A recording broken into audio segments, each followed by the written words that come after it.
ขากล้องก็คือเอาไม้แบบนี้แหละเป็นขากล้องแล้วก็มีตัวเกาะโทรศัพท์ใส่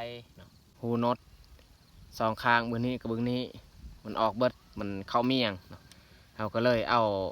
เสือกมามัด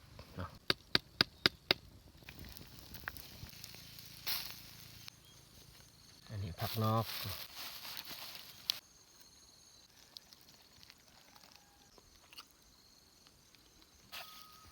กี่อย่างกันทุกคนเห็นบอกเสียงนกพีมันห้องเสียงนกพีห้องตลอดเลยตั้งแต่หัวค่ำบางที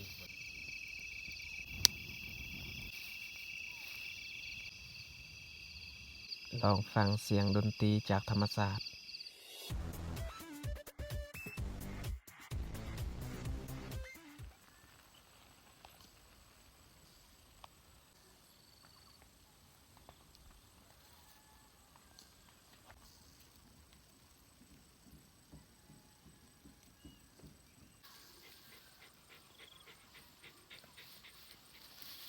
กราบสบายดีเบิร์ดสู่คู่สู่คนทุกใจทุกมุมที่นะฮะทุกท่านสำหรับวันนี้ข่อยกับผ้าเมียขึ้นมานอนอยู่เทิงไฮเนาะไฮของเฮานี่แหละไฮปีนี้แต่ว่าสถานที่นี้นี่แมนสถานที่ลุ่มสุดของเที่ยงไฮของเฮาเนาะคือบริเวณนี้แหละเขาจะพาเมียนอนเนาะอันนี้กับบอนเฮาคุดอันนั้นบอนเฮาเหยียบเข้าปีกายเห็นป่ะอันนี้แมนกองเฟืองเขาเอากองเฟืองอันนี้มาลากไส้บอนเฮาปลูกยาสูบอยู่ลุ่มฮั่นแต่ว่าบนนี้นี่พื้นที่มันเพียงเขาสิเอาเต้นอันนี้มากั้งบนนี้นอนอยู่นี่แหละใส่ชีวิต1 คืนแล้วเฮาสิบอกอะไรยายหางไปแต่ทุกคนในตามเบิ่งนำกันเฮามีการเคลื่อนไหวแบบใดแน่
นกออกหญ้า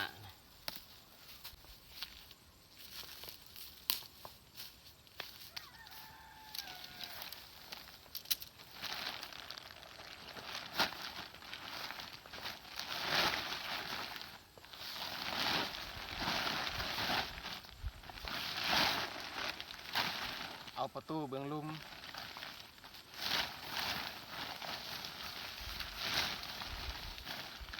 โอ้ลมพัดช่วงนี้อยู่บ้านเฮานี่เขาสิเริ่มจุดไฮจุดส่วนนี่แหละเพราะว่าสิฮอดฤดูที่เฮาต้องได้อันปลูกพืชผักต่างๆหรือว่าเขาให้ส่วนหลายเขาปลูกเขาให้ในช่วงเดือน4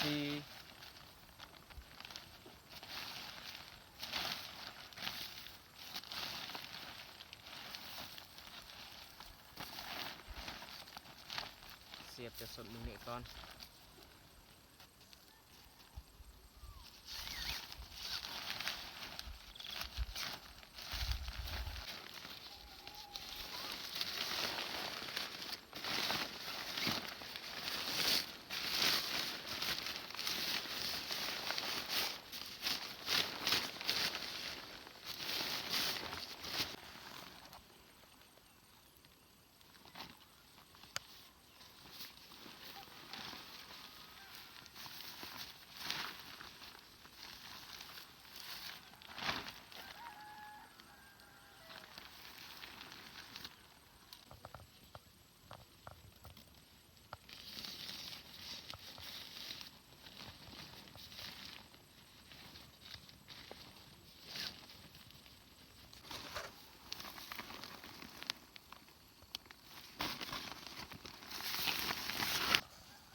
ร้อยเขากางเต็นท์เดี๋ยวนี้นี่บ่ยากเขาสร้างที่พักสบายมีเต็นท์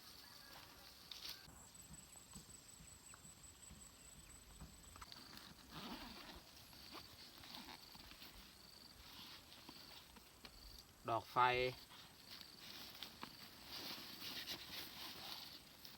ผ้าห่ม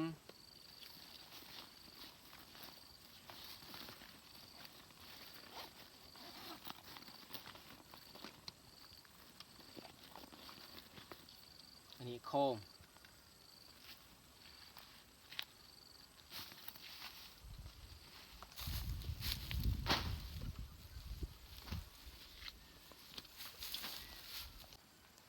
ข้างในนี่น่านอนขนาดสบายมันเพียงดีวันนี้ตอนนี้นี่เขายังบ่ทันเข้าไปนอนเขาฮีดอันนั้น10 วันนี้ไว้ก่อนป้องกันบ่ให้ยุ่งเข้าไปในเต็นท์หรือว่าอันนั้นขี้เหอะขี้เหงื่อ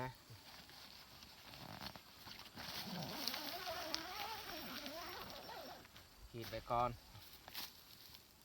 แล้วก็ต่อไปนี่สิออกไปซอกฟืนมาก่อไฟเพื่อทำอาหารการกิน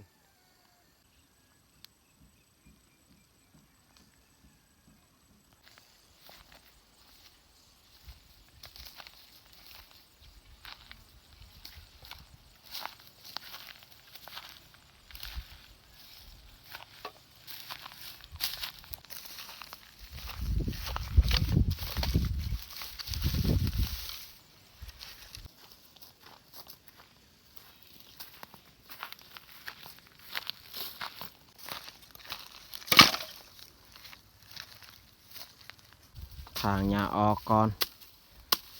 เขาสิดังไฟเขาดังไฟเขาก็บ่ได้ไปดังไกลอันนั้นกองเฟืองยันมาเฟืองไม้ต้องได้ดังอยู่นอกฮั่น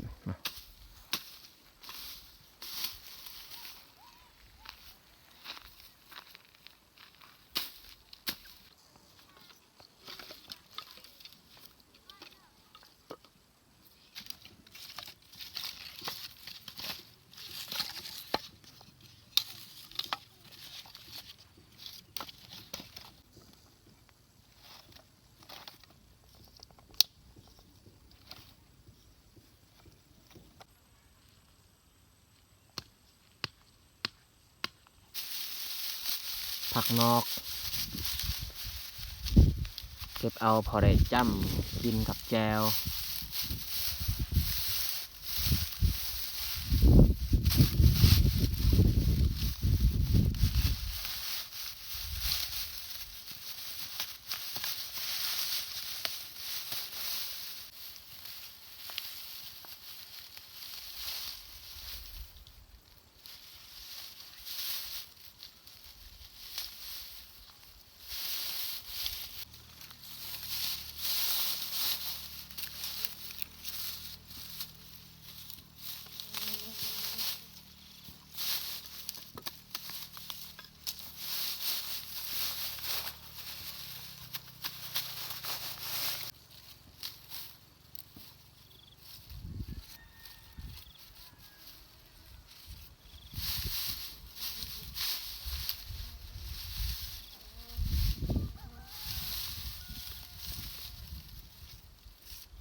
เขาซักลักเพื่อเขา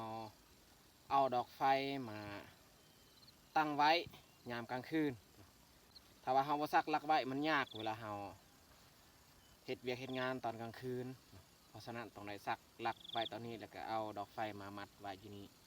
เพื่อเขาไต่สบาย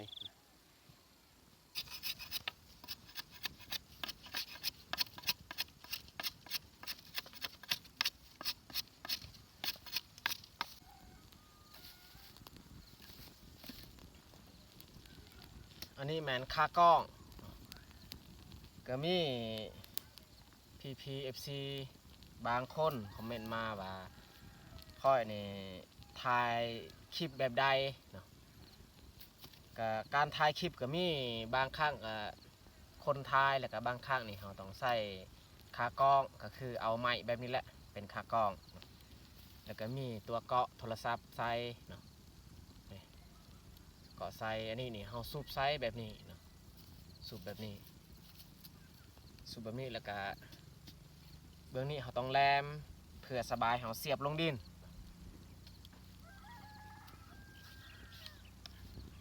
แบบนี้แหละมันจึงง่ายเวลาเข้าป่าแบบว่าดินมันบ่เพียงเฮาก็ต้องเอาไม้มาเสียบมันง่ายเนาะเฮาตั้งกล้องมันเป็นหูเนาะหูเลิกคือกันบอลเฮาเสียบเข้านี่ตัวนี้ก็เพแล้วนดตัวข้าเจ้าหั่นนี่หูนดสองข้างเบื้องนี้กับเบื้องนี้มันออกเบิดมันเข้าเมียงเนาะเราก็เลยเอาเสือกมามัดเนาะเพราะว่าตัวเกาะนี่มันยังใส่ได้อยู่เนาะต่างแต่ว่านดมันเพเนาะถ้าว่าเราบ่ได้เอาเสือกมามัดนี่มันก็ใส่บ่ได้แล้วเนาะนี่เวลาเข้าป่าก็ถือแต่ตัวนี้ไปเนาะสำหรับคากล้องนี่ตัดไม้อย่างเดียวแหละเนาะมาสูบใส่แล้วก็แล้ว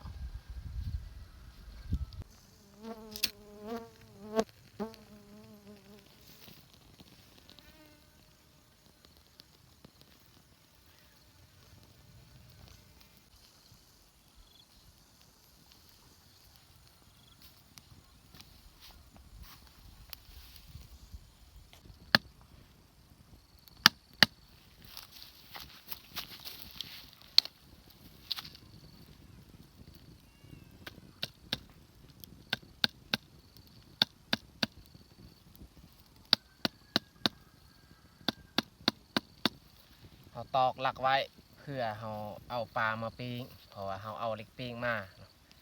ต้องได้เห็ดแบบนี้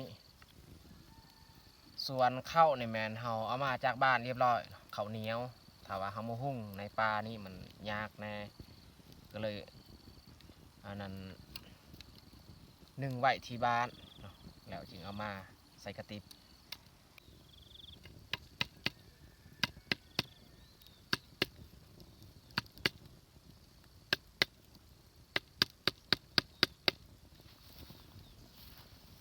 เรียบร้อยตอกหลักไว้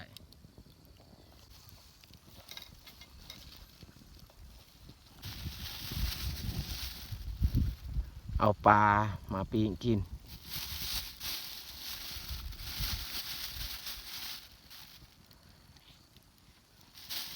เอาตากแห้งแล้วแต่ว่ายังบ่ทันแห้งปานใดเนาะปลาที่เฮาลงห้ามื้อวานนี้ยังบ่ทันแห้งก็เลยเอามาปิ้งต่ออยู่นี่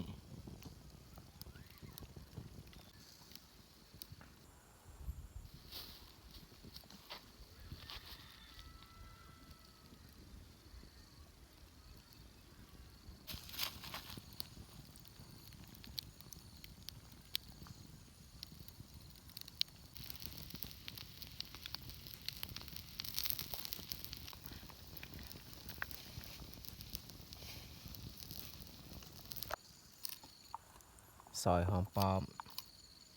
เห็ดแจว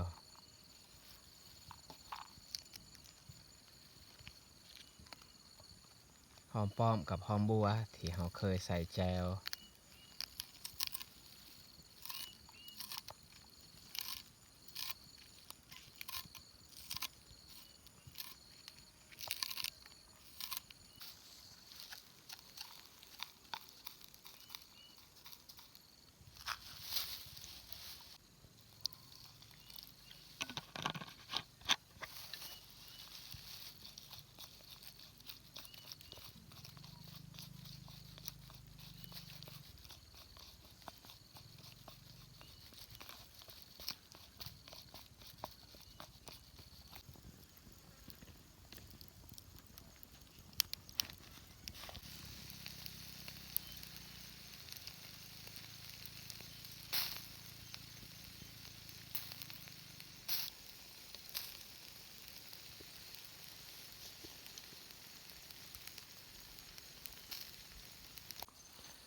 ปลาที่เราปิ้งก็น่าจะสุกแล้ว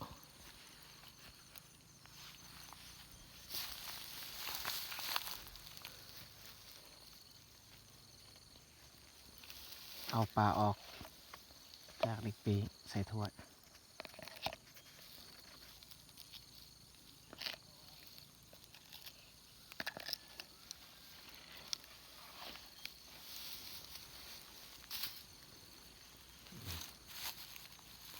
ปลาธรรมชาติแซ่บๆปลาขิงอันนี้ผักนอกข้าวเหนียว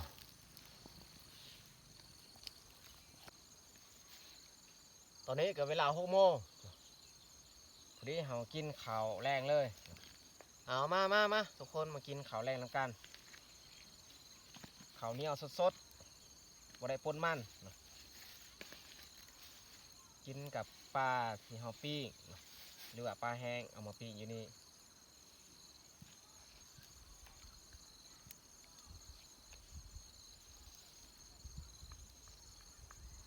เนื้อมันนุ่มๆขนาด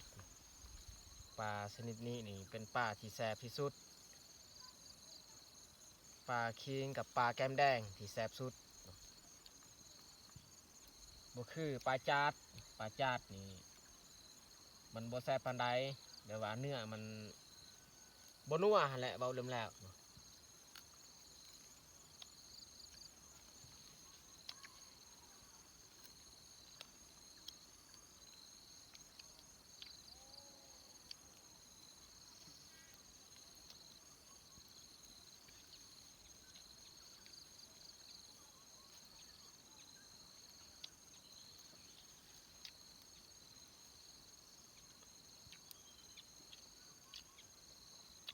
กินผักนอกที่มันเกิด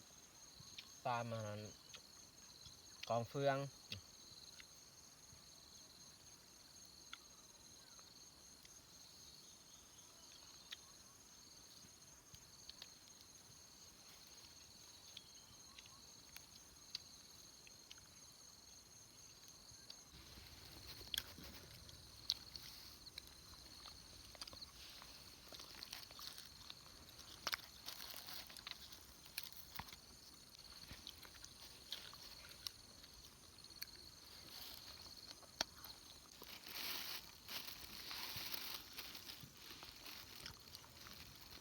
ผักนอกมันบ่ค่อยงามปานใด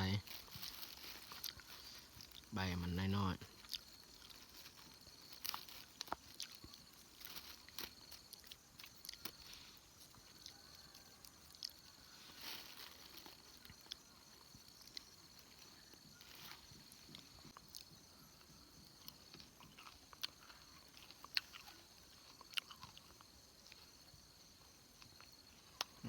ยกหัวปลาเลย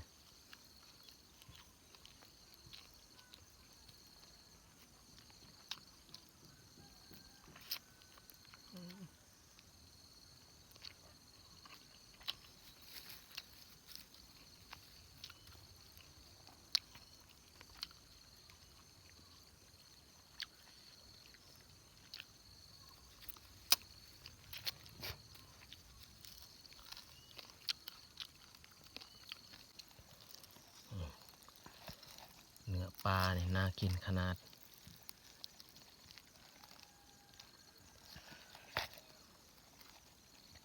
สีสดๆเลยบ่มีกลางตัวนี้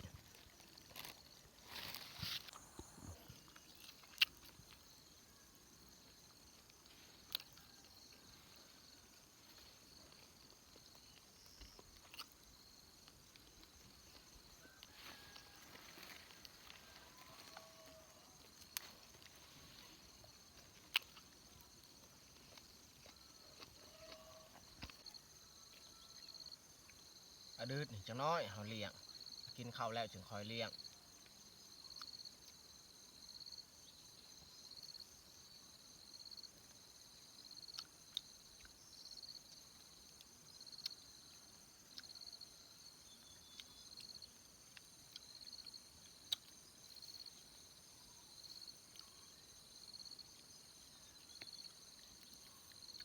ลูกอดืดที่เฮาเลี้ยงนี่แมนมันตายแล้วเนาะ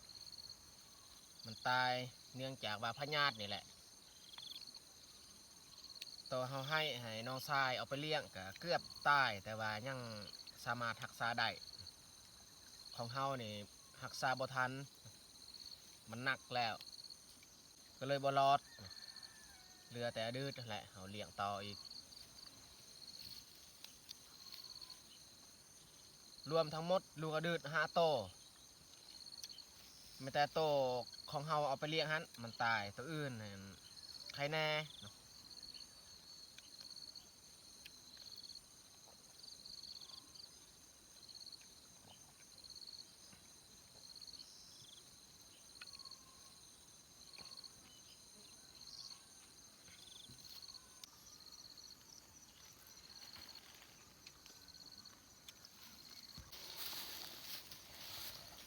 กระดือกินแต่ข้าวของกินบ่พอ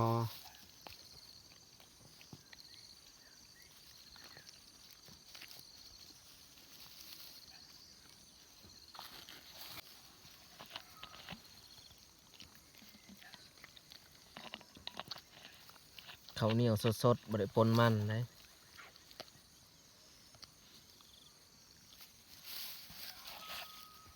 กี่อย่างโอกาส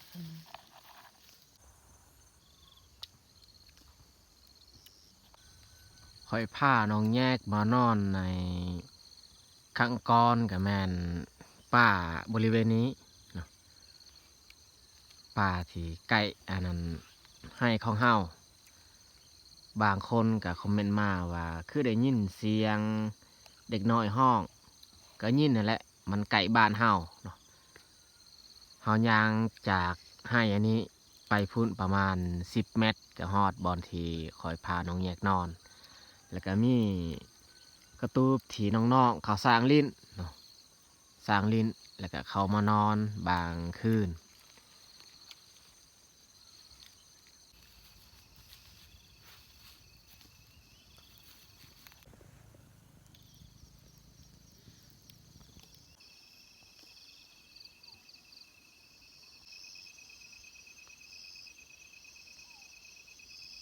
ทุกคนยินบอกเสียงนกพีมันร้อง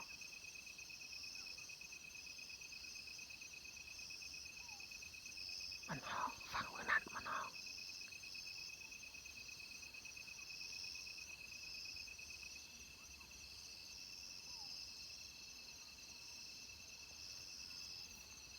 เสียงนกพีร้องตั้งแต่หัวค่ำเลย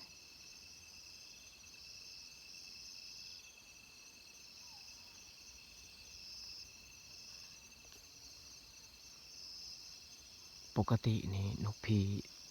ชนิดนั้นนี่มันร้องทั้งคืนเลย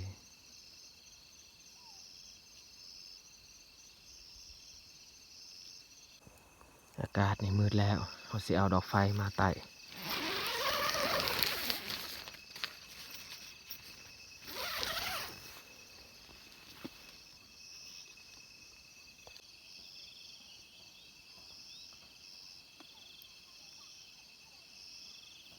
เอาดอกไฟมามัดไว้ใส่ต้นไม้ที่เขาสักไว้บางที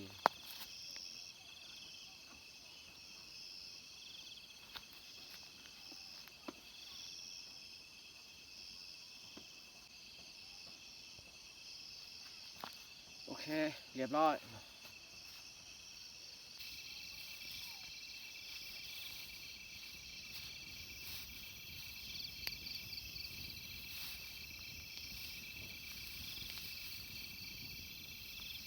ทุกคนฟังดีๆเสียงนกพีร้องตลอดเลยตั้งแต่หัวค่ำบางทีมันร้องมันร้องอยู่ฝั่งมือนั่น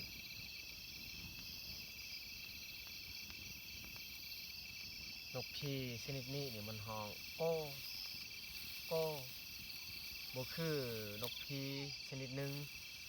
มันร้องส่วงเฮานอนอยู่ส่วนมันห้องต่างอีกจากนกพีชนิดนี้นกพีชนิดที่มันห้องส่วงเฮานอนอยู่ส่วนมันนี่มันห้องกระวึกกระวึกกระวึกแต่คอยบ่ฮู้ชื่อเนาะบ่ฮู้ชื่อสิจำแนกว่านกพีชนิดใดชนิดใด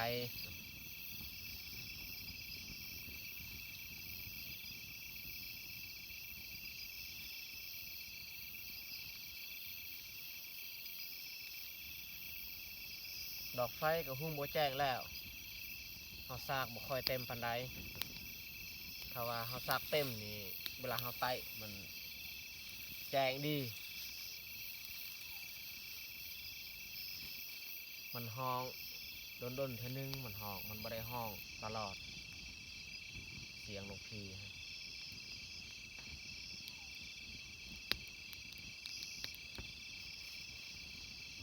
ดีแล้วคืนนี้นอนฟังเสียงธรรมชาติเนาะเสียงนกเสียงนูเสียงอื่นๆที่มันห้องขึ้นมาอยู่กลางไฮหรือว่าในป่า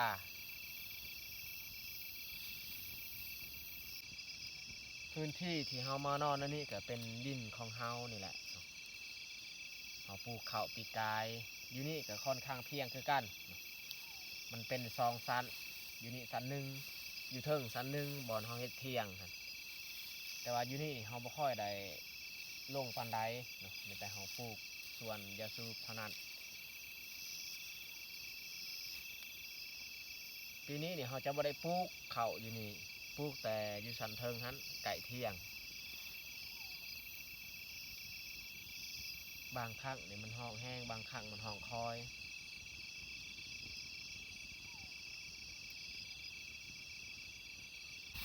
โอ้มันขึ้นสูงขนาดเพราะว่าเฮาใส่เฟืองลายเบิ่งสิลองปิดไฟนี่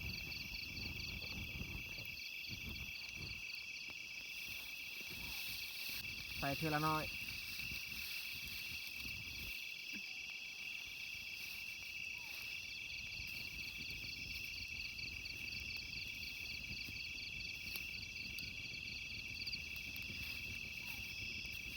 นกตัวนั้นนี่บ่หยุดบ่เศร้าเลยมันห้องตลอด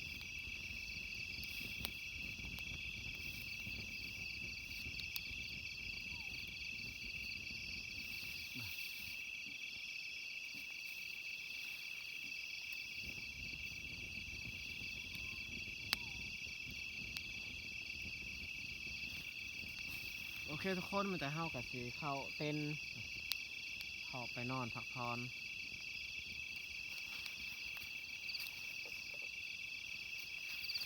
ไปเข้านอน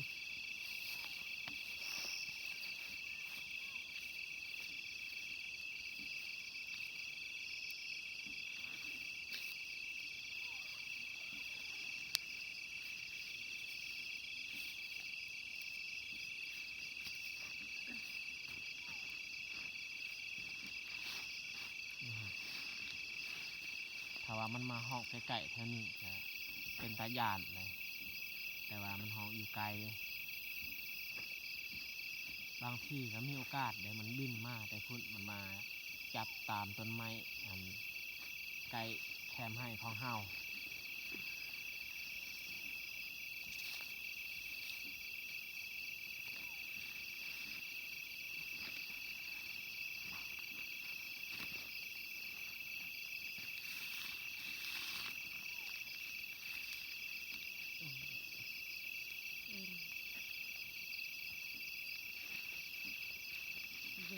กูดีนอนเลย2 คนคืนที่ก็เที่ยงดีบอลเขาเหยียบเข้านี่แหละเขามาตั้งเป็นของเฮาโอ้ปิดไฟก่อน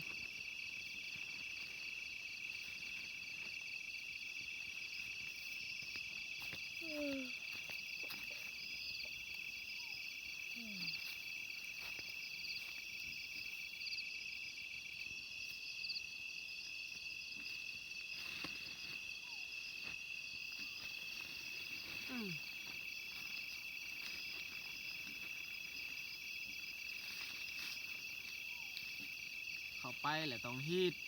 ซิปให้ไวๆยานว่ายุ่งมันเข้าไปใน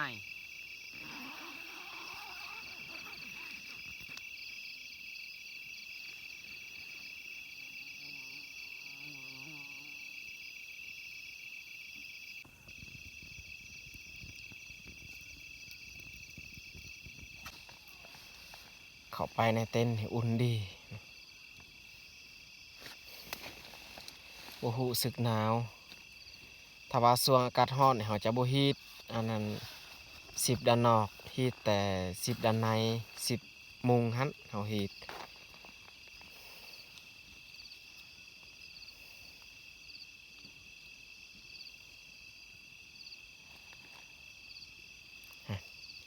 ตอนนี้เขาบ่ยินอีกเสียงนกผีฮ้องมันฮ้องแต่บางส่วงบางเวลา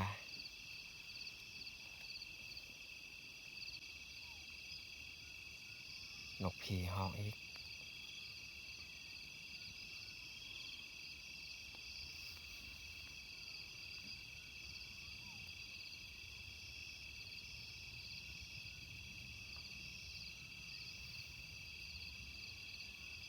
แต่เขารู้สึกว่ามานอนอยู่ในเต็นท์นี้บ่รู้สึกย้านปานใดเพราะว่าข้างนอกนี่เขาจะบ่ได้เห็นเขาเข้าไปในเต็นท์แล้วก็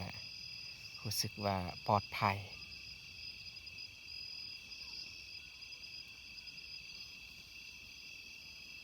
โอ้ยุงมันได้เข้ามาในเต็นท์แล้วยุง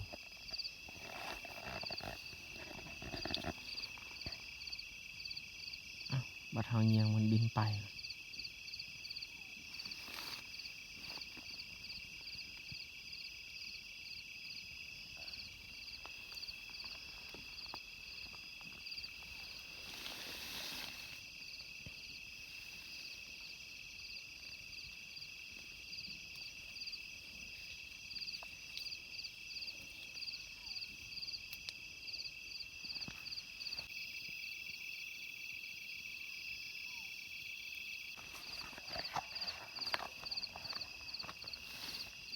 นอนฟังเสียงจิ้งหรีดร้องดังหลายกว่าเสียงอื่นๆ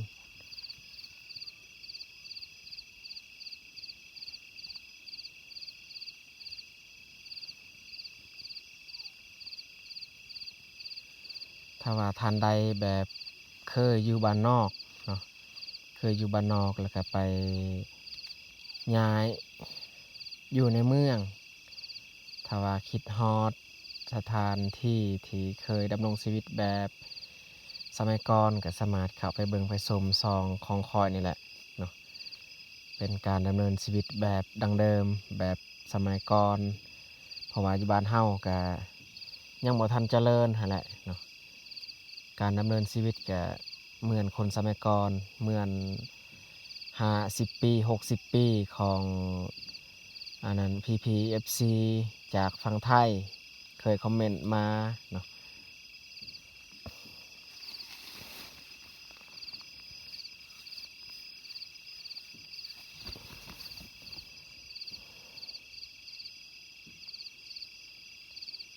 เราลองนอนแบบเงียบๆลองฟังเสียงดนตรีจากธรรมชาติ